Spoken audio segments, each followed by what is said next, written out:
be the company that does that, and also not do appropriate diligence on the energy usage of Bitcoin.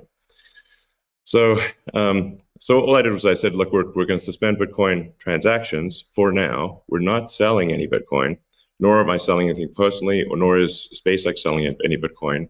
Again, I want to emphasize, SpaceX, Tesla, and I own Bitcoin. I also own a little bit of Ethereum and Doge, but the companies just own Bitcoin, and the Bitcoin that I own is worth much more than the Ethereum or Doge. So clearly, if I'm if these actions negatively affect me financially, if I was purely financially motivated, then I would not express this reticence about Bitcoin energy usage. Now, it looks like Bitcoin is shifting a lot more towards renewables, and a bunch of the heavy-duty coal plants that were being used, unequivocally being used, this is not a question mark, have been shut down, especially in China. So I think it's probably, we want to do a little bit more diligence to confirm confirm that the percentage of renewable energy usage is most likely sort of at or above 50%, and that there is a trend towards increasing that number, and if so, then Tesla will resume Bitcoin, accepting Bitcoin. So I think we want to just do a little bit more diligence, and I think, but most likely the answer is that Tesla would resume accepting Bitcoin, most likely. That's great to hear. I would agree with that. Kathy? Yeah, may I ask a question? Elon, I'm not quite sure if you saw the paper that Square and ARK did together on making Bitcoin mining a part of a utility, a broad-based utility ecosystem, whereby, the overage from sunshine or wind powers the Bitcoin mining machine, thereby enabling the proliferation of renewables to a much faster extent, or at a faster rate than otherwise would be the case. What do you think of that? Well, the problem is that in order to operate so-called mining or hashing rigs, in order to operate a bunch of hashing rigs, effectively, you have to run them 24/7, which means you need base load. You can do that with solar and wind plus battery, but if you only did it based on solar wind overage, your hashing rig utilization would be much less. So you'd be at a disadvantage. Sure, hydro or geothermal are great for as renewable means. I'm also pro nuclear. I think modern nuclear power plants are safe, contrary to what people may think. I really think it's possible to make very, very extremely safe nuclear. I'm talking about fission. You don't need fusion. And then, of course, fusion. You just got that big fusion reactor in the sky called the sun. It comes up every day. But I think a combination of solar and wind plus stationary storage will get you that base load, so you can run hashing 24/7. Okay, Jack, I'm curious. You've stated that Bitcoin incentivizes renewable energy. That's what we're talking about now. Do you have any additional thoughts on that? Yeah, I mean, everything that Elon said and Kathy mentioned, but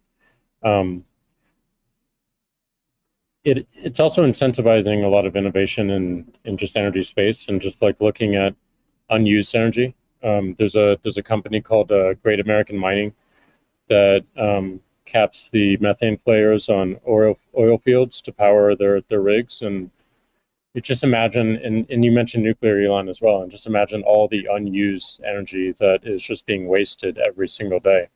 And being able to get that energy and converting it into a secure, sound money system for the planet feels like a worthy trade-off. And that's the sort of incentive that I think is most powerful, is like, how do we reuse what is being currently just dumped on the ground and wasted and not considered? And how do we do that at scale? And I think that's a bigger conversation that I think is missing.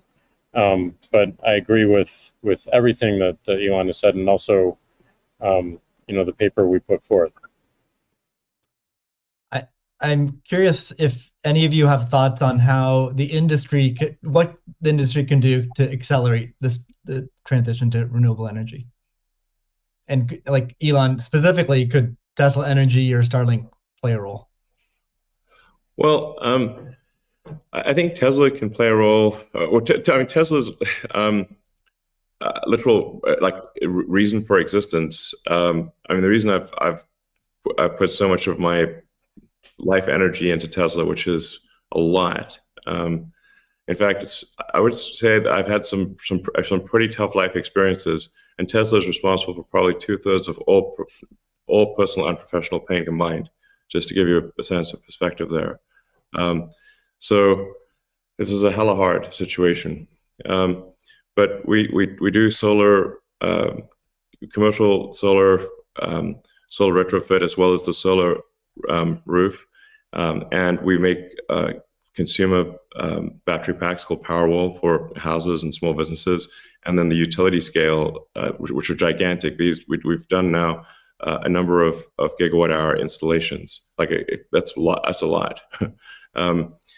And a lot of them actually have been for load leveling the grid. Mostly they are. And combined with the first really big one we did, which is 100 megawatt installation in Australia. That's actually helped stabilize a huge portion of the South Australian grid because it's able to react so fast. In fact, at first, because they've got a billing system in Australia that I think works at the sort of millisecond level, and we were operating at the microsecond level. So the system was operating so fast that the measuring system couldn't see it. But so Tesla's certainly doing a lot to enable renewables, especially wind and solar. And in fact, the limiting factor for us right now is cell production. So we need to both internally get the Tesla internal battery cells produced, as well as increase supply from suppliers.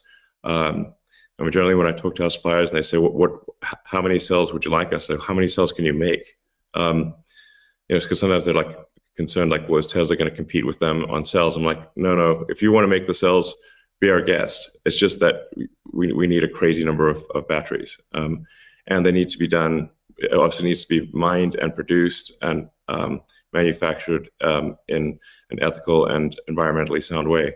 So, at Tesla, we really do aspire to be the good guys, to be a company that people can believe in. That doesn't mean we don't make mistakes, but that's what we try. So, but I think generally hydro, especially existing hydro, is good for mining. Geothermal, there's lots of places in the world that have geothermal energy. Like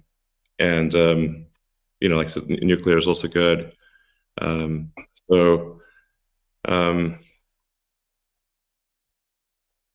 think just I'm like as I said earlier, the expectation is not like that the energy production must be pure as the driven snow, but it must it can't be using it also cannot be using the world's dirtiest coal, which was for a moment there. That's just difficult for Tesla to support in that situation. So I think, but I do think long-term renewable energy will actually be the cheapest form of energy. It just doesn't happen overnight.